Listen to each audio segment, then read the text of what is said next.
apat na raang kandidato sa eleksyon sa Mayo na tila walang kahirap-hirap sa kampanya. Wala kasi silang kalaban. Karamihan sa kanila ay kaalyado ng administrasyon. Ang iba naman galing sa mga angkan ng mga politiko. Yan ang special report na tinutukan ni June Veneracion. Ang anak ni dating Pangulong Joseph Estrada na si Mayor J.V. Ejercito ay tatakbong congressman ng San Juan na walang kalaban. Sa lungsod naman ng Navotas, wala rin kahirap-hirap ang eleksyon para sa magkapatid na Tiangco. Si Mayor Toby Tiangco, tatakbong congressman. Ang kanyang kapatid si John Ray, ang kandidato sa pagka-mayor. Tig-isang boto lang ang kailangan para mailagay sila sa pwesto.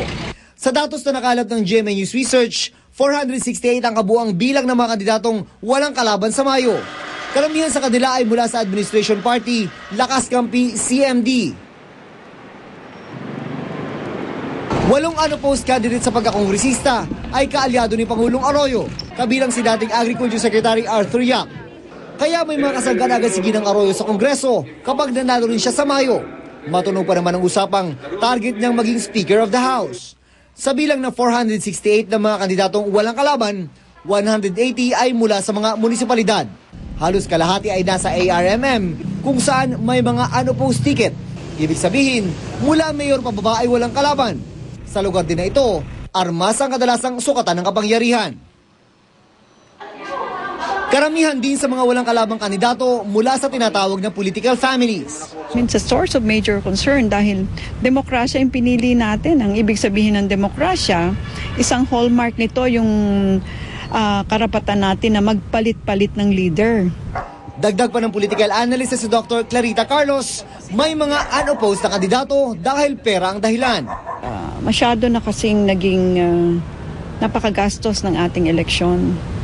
Kaya't kahit may mga tao na talagang marubdob ang kanilang nasa na mag-serve bilang leader ay nangingimi na pumasok dyan. Isa sa pwedeng ipahiwatig ng pagtakbo sa eleksyon na walang kalaban ay ang mabisang serbisyong publiko na naibigay ng politiko.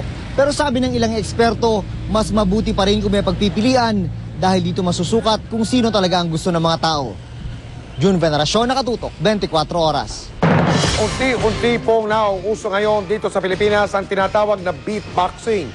Boses lang po ang gamit, may musika na. Panoorin po natin itong pagtutok na ito ni Cesar Apolinario. Laway lang ang puhunan, tiyak na mapapaindak at mapapasayaw ka sa kinahuhumalingan ngayon ng ilang kabataan, ang beatboxing. Isa itong uri ng vocal percussion.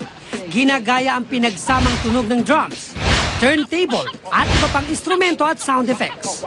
Si Picoy Cruz kabilang sa grupong Beatbox Philippines, isa sa mga nagpapalaganap ng beatboxing sa bansa. Dati, ayaw akong bilan ng nanay ko ng drums. So, yun, nag-beatbox na lang ako. Yung kagandahan ng beatboxing kasi hindi mo kailangan ng instrumento, hindi mo kailangan bumili ng mga mamahaling gamit Utak mo lang.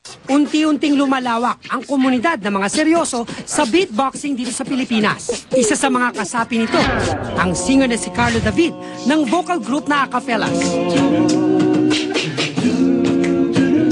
Gamit ang stage name na DJ Dubious, si Carlo ang nagsisilbing backbone ng tunog ng grupo. Parang naroon di ba? Iba naman. Iba naman.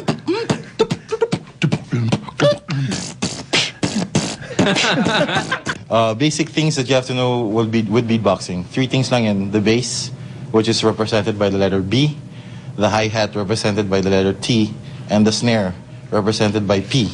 So BTP. BTP lang yan, BTP. Right. Sa beatboxing, di na kailangan ng radyo o iPod.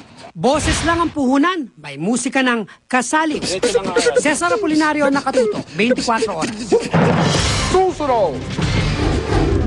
Ang OFW na yan, nanganak po habang lumilipad ang eroplano niya. Siger at negosyanteng si Claire de la Puente, pinaaresto. Reaksyon ni Aljura Brenica sa pagkakabasura ng reklamo laban sa kanya. Jeneline Mercado, bakit kaya lalo raw sumesexy? Tututukan natin yan at iba pang mga balita.